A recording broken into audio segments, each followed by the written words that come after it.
Assalamualaikum warahmatullahi wabarakatuh. Perkenalkan, nama saya Muhammad Lutfi Irfan dengan NIM A12 2021 06685. Pada kesempatan kali ini saya akan mempresentasikan tugas proyek akhir dari mata kuliah pemrograman berbasis objek. Baik, sebelumnya terdapat 5 form dalam proyek ini, yaitu form barang, jual, login, menu, dan pegawai, serta terdapat beberapa file yang berfungsi untuk tambahan, yaitu koneksi DBMS yang berguna untuk mengoneksikan Java dengan database MySQL. Di sini bisa kita lihat bahwa server yang saya gunakan server lokal dengan nama database sekian. Pada database MySQL juga saya telah membuat beberapa tabel, yakni bisa dilihat ada barang 6685, tabel jual, dan tabel pegawai. Oke, lanjut ke form yang pertama, yaitu form login. Di sini bisa kita lihat bahwa form login ini memiliki 3 inputan. Yang pertama adalah NIP, nama, dan password. Ketika kita inputkan NIP, maka secara otomatis ketika fokus dari NIP itu hilang, maka nama akan muncul di teks nama.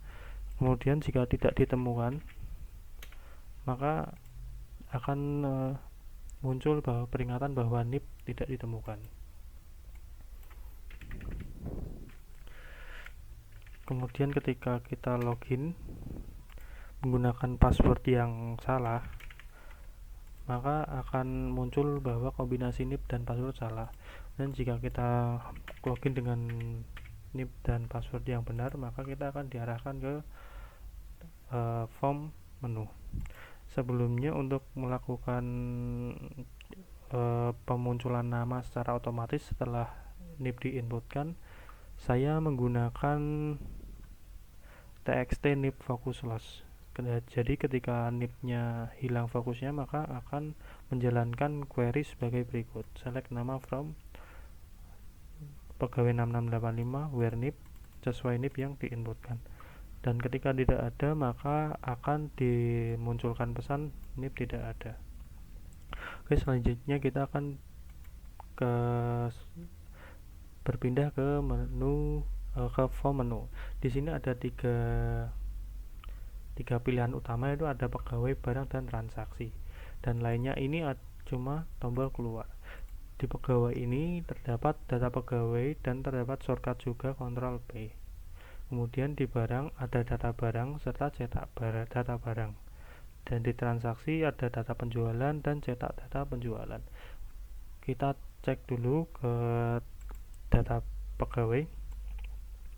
Nah, di sini ketika awal diklik, kita bisa melihat bahwa tombol koreksi dan tombol hapus ini di disable.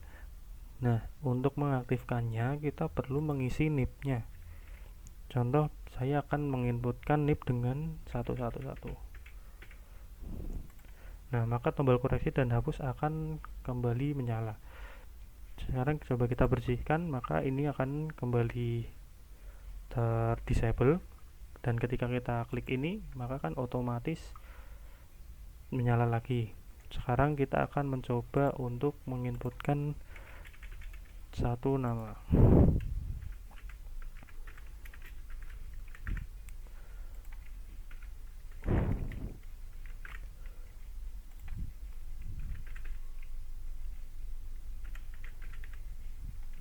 Shotnya 111. Kemudian ketika di add, akan muncul pesan sukses ditambahkan. Dan kemudian ketika kita ingin mengedit data, kita tinggal mengeklik dan kemudian kita akan mengganti. Misal ini bagian marketing, dan kita tinggal pencet koreksi, dan data pun berhasil dikoreksi. Nah, selanjutnya kita akan mempraktikkan hapus data. Nah, tinggal yes dan muncul pesan data berhasil terhapus. Nah, di sini ketika kita menekan selesai, maka formnya akan tertutup dan kita kembali ke halaman menu. Sebelumnya kita akan meninjau dulu, melihat dulu codingan yang ada di F pegawai. Di sini tampil tabelnya, saya menggunakan query biasa untuk menampilkan tabel. Select bintang from pegawai untuk mendapatkan semua data-data dari tabel pegawai, kemudian ditampilkan ke dalam tabel. Dan tampil tabel ini akan dipanggil ketika F pegawai ini di run. Nah, kemudian di sini ada btn hapus set enable ini untuk mematikan, mendisable btn hapus dan btn koreksinya. Kemudian di sini ada metode bersih untuk membersihkan teks-teksnya. Nah, selanjutnya ini ada btn add action perform. Ini digunakan ketika tombol add ditekan. Nah, ini pertama kali ini akan mengecek bahwa apakah semua input itu terisi. Kalau tidak terisi, maka dia akan mereturn. Dia akan gagal ketika di input. Baik, saya contohkan ini. Nah, ketika misal cuman ada nip nama dan semuanya tidak komplit, maka ketika di add dia akan menunjukkan bahwa harap isi bagian jenis kelamin password terlebih dahulu sesuai ini yang kurang bagian jenis kelamin dan password begitu. Selanjutnya btn bersih untuk membersihkan, kemudian tabel mouse click untuk ketika kita ingin mengedit, kita harus mengkliknya dulu untuk menampilkannya ke sini. Kemudian ada btn hapus untuk menghapus, btn koreksi untuk mengkoreksi dengan query seperti ini. Dan ini ada txt nip focus, di sini digunakan untuk mengatur untuk mendisable btn koreksi dan btn hapusnya. Misal gini, maka akan langsung terdisable. Oke. Nah, ini adalah sebuah fungsi untuk mengecek apakah semuanya terisi dengan baik.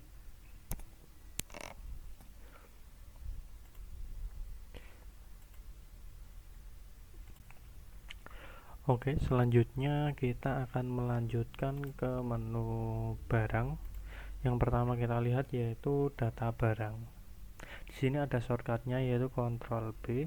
Kita Ctrl B saja, maka akan langsung muncul form data barang. Oke, di sini tidak jauh berbeda dengan form pegawai. Keadaan awal tombol koreksi dan tombol hapus akan di disable. Kemudian setelah kita isi misal kodenya, maka dia akan otomatis enable lagi. Selanjutnya untuk mengisi akan saya praktekkan. Contohnya ini mengisi kode 7, kita isi aja dengan stapler. Harga printnya 5.000, jumlahnya ada 3. Oke, kita tombol add, maka akan muncul notifikasi sukses ditambahkan. Oke, sekarang kita akan bersihkan inputannya. Tombol koreksi hapus kembali terdisable. Kemudian kita akan mengedit. Contoh, kita akan mengedit stapler, kita tambahkan jumlahnya menjadi 5. Kita koreksi, sukses dikoreksi dan di sini sudah berubah menjadi 5. Kemudian kita akan menghapus stapler tadi, kan kita hapus. Kan yakin dihapus, yes, data berhasil dihapus. Kemudian ini juga akan mendeteksi kalau inputan belum lengkap. Ketika kita tombol add, maka harap isi jumlah terlebih dahulu. Akan muncul peringatan bahwa kita belum mengisi teks jumlah. Oke, ketika ini dikosongkan kembali akan disable kembali. Kemudian kita akan melihat kode dari form barang. Oke, di sini ada tampil tabel seperti F pegawai tadi dengan query select bintang from barang 6685, tidak terlalu berbeda juga. Ini ada metode bersih juga. Nah, di sini saya telah mengelompokkan dua button ini ke dalam sebuah fungsi disable button koreksi hapus, yang nanti akan saya tunjukkan fungsinya. Kemudian ini ada btn add action perform, masih sama. Di sini ada pengecekan awal untuk mengecek apakah inputnya penuh terisi semua atau tidak. Kemudian ada query-nya untuk mengecek apakah barang tersebut sudah ada di dalam database. Kalau sudah ada, maka akan memunculkan kode sudah ada. Kalau belum, maka akan menginsert ke dalam database. Kemudian ada btn bersih, ini menggunakan untuk membersihkan inputan. Kemudian masih sama, ada tabel mouse clicked di sini untuk mengatur inputannya ketika diklik seperti di tabel pegawai tadi. Di sini ada btn hapus untuk menghapus data dalam tabelnya. Kemudian ada button koreksi seperti form pegawai tadi. Yang ada btn selesai untuk menyelesaikan form ini atau mengclose form ini. Nah, di sini ketika txt kode focus loss, maka akan dijalankan dua fungsi. Ketika txt kodenya ternyata tidak ada isinya, maka akan dijalankan enable button koreksi hapus dan disable button koreksi hapus. Nah, di sini ada dua fungsi yang saya buat untuk enable dan disable dua button ini agar lebih gampang dan lebih ringkas. Kemudian seperti F pegawai tadi, di sini ada all input field ini untuk mengecek apakah semua inputan memiliki isi. Sekiranya cuma itu form barang, mungkin kita bisa pencet selesai di sini. Baik, selanjutnya kita akan mengecek ke menu transaksi di data penjualan. Nah, kemudian di sini ketika kita klik akan muncul form penjualan. Di sini form penjualan ini memiliki input yaitu nomor transaksi, kode, harga, jumlah, bayar, serta kembali. Serta form ini memiliki 4 button yaitu jual, delete, cari, dan selesai. Contohnya no transaksi ini ketika kita ingin mencari transaksi yang sudah ada, maka kita tinggal pencet cari, maka akan tampil di sini. Sebenarnya kita cek dulu. Kita akan memberikan contoh untuk mengecek nomor transaksi yang belum terpakai.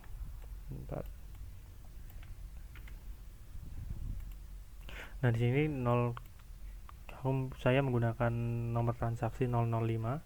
Kita coba inputkan kode barangnya, maka akan muncul nama barang dan harganya. Dan kita tinggal inputkan jumlah, maka akan muncul totalnya. Dan misal kita bayar 20.000, maka akan muncul kembalinya. Ketika kita pencet jual, maka akan terinput ke dalam tabel. Selanjutnya, misal kita juga customer juga membeli kode barang ini pulpen, maka jumlah dan semuanya di sini itu akan ke reset otomatis. Kita harus mengisi lagi berapa jumlah yang dibeli oleh customer. Ini lihat jumlah lagi. Kita contohkan satu lagi. Akan otomatis akan reset.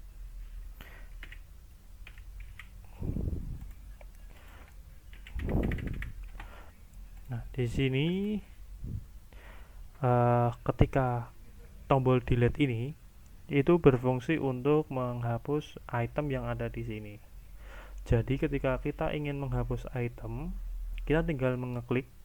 Misal kita ingin menghapus bolpen, maka kita klik bolpen, terus kita pencet delete. Nah, kemudian akan muncul tombol konfirmasi. Di sini kita pencet yes, data berhasil terhapus, dan kemudian akan terupdate. Pensil tadi akan terhapus. Kemudian kita akan menghapus juga kertas HVS. Ini tinggal kita delete. Data berhasil terhapus. Nah, jadi begitu fitur atau fungsi dari form penjualan.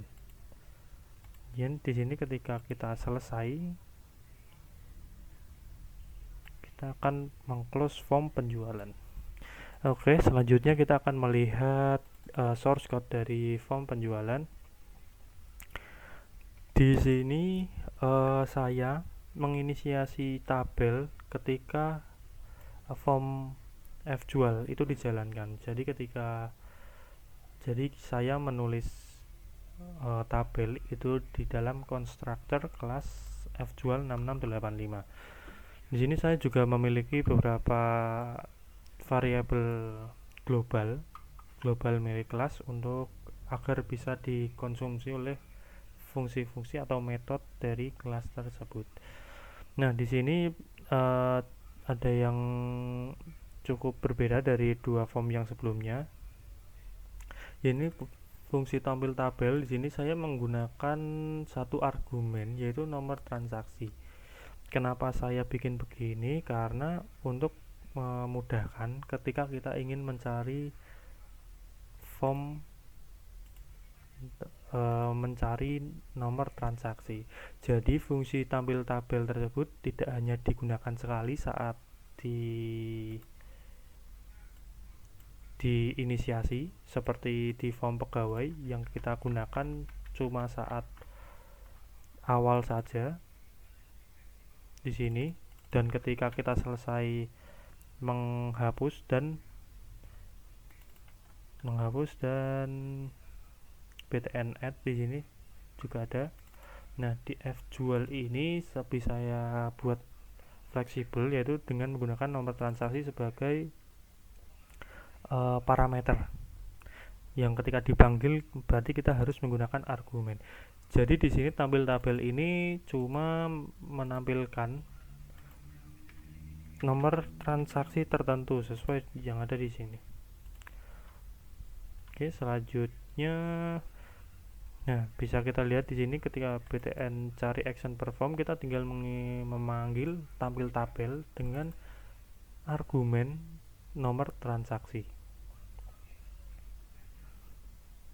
Kemudian ketika tx untuk menampilkan nama barang, ketika kode diketik,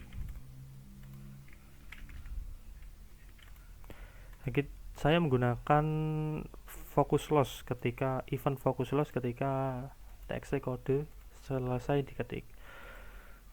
Nah, ketika txt kode selesai diketik atau fokusnya loss, maka txt jumlah total bayar dan kembali akan terreset. Contohnya seperti ini.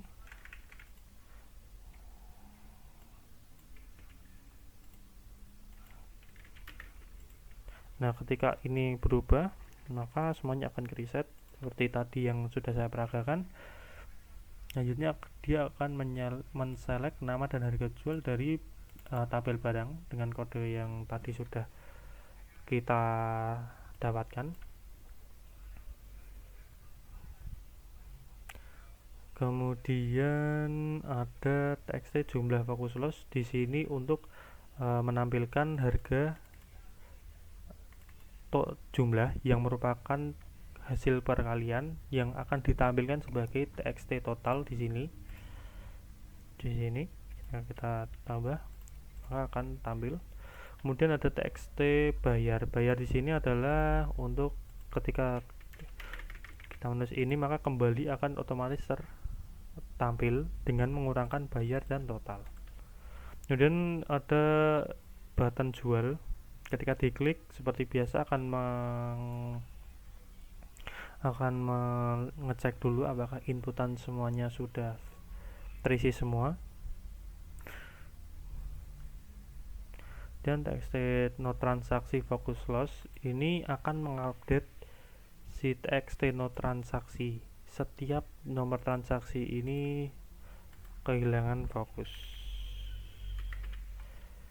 Sini akan mengupdate nomor transaksi yang dimana nomor transaksi ini adalah variabel global. Sini. Oke, kita lanjut. Di sini ada btn delete untuk menghapus. Nah, di sini saya memanfaatkan nomor transaksi yang sudah saya bikin variabel global sebelumnya serta kode aktif. Nah, ini didapatkan dari fungsi di bawah ini. Nah, ini adalah fungsi yang mengatur ketika kita mau menghapus, kita akan mengklik dulu baru pencet delete. Nah, ketika diklik maka program akan mendapatkan row berapa yang diselect, kemudian kode aktif akan di assign value dengan table 1 get value at row 0. Berarti ini akan mendapatkan ID detail transaksinya, kode activate dari kodenya tersebut, get value at row 0, row 0. Posisi 0 kan di sini kode. Nah, kemudian ketika dihapus berarti kan kode ini dan nomor transaksi yang ada di sini dan sini. Nah, kemudian ada fungsi boolean is all input field untuk mengecek apakah semuanya terinput dengan baik dan benar. Nah, cukup sekian source code dari fjual 06685. Oke, selanjutnya kita akan mengecek fitur terakhir, yaitu adalah fitur cetak data. Nah, di sini saya peragakan terlebih dahulu cetak data barang PDF. Oke.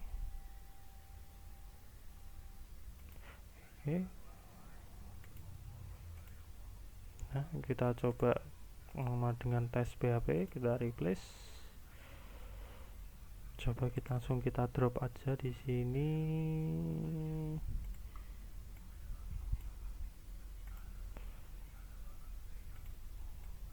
Langsung kita drop. Nah, dapat kita lihat ini merupakan contoh dari laporan data barang. Terdapat 5 kolom di sini, nomor, kode, nama, harga jual, dan harga beli.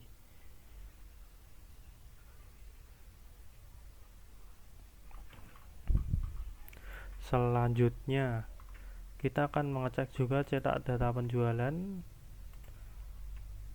Kita replace juga.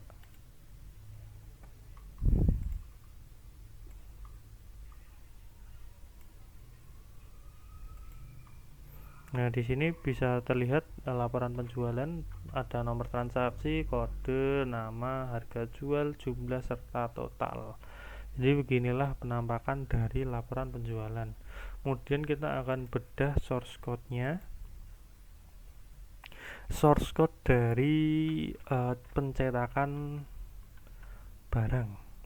Nah, pertama-tama kita akan melihat dari F menu dulu. Kita akan melihat dari sini. F menu ada tampilan di sini, bisa kita lihat ya. Cetak data penjualan, action perform.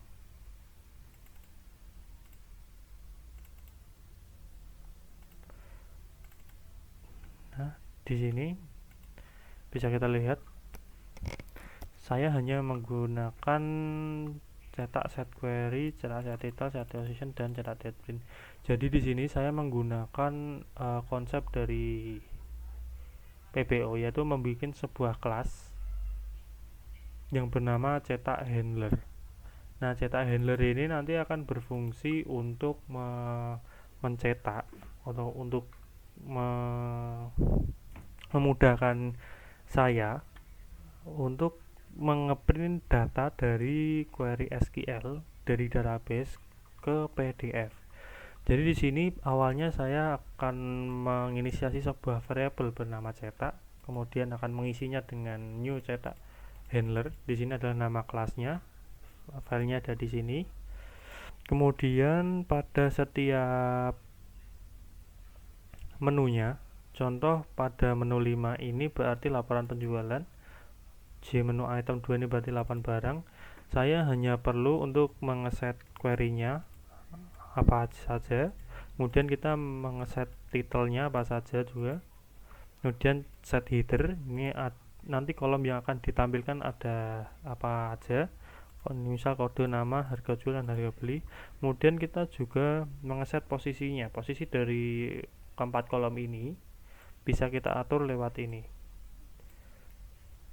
Nah, kemudian cetak.print ini untuk melakukan pengeprintan untuk pencetakan ke PDF. Sama halnya untuk yang laporan penjualan, set query, set title, set header, position, dan print. Nah, kemudian kita akan menuju ke file cetak handlernya tersendiri. Bisa kita lihat di sini saya menggunakan setter dan getter, ada set query, set header, dan ada berapa juga. Kemudian ada generate header. Di sini saya gunakan untuk menggenerate header dari laporan tersebut. Untuk menggenerate history, untuk menggenerate header ini. Nah, kemudian ada generate body di sini. Generate body itu untuk menggenerate data yang ada di dalamnya. Nah, di generate header menggunakan ya agar bisa digunakan berulang kali, sehingga saya harus menggunakan algoritma yang bisa dipakai berulang kali. Dan generate body.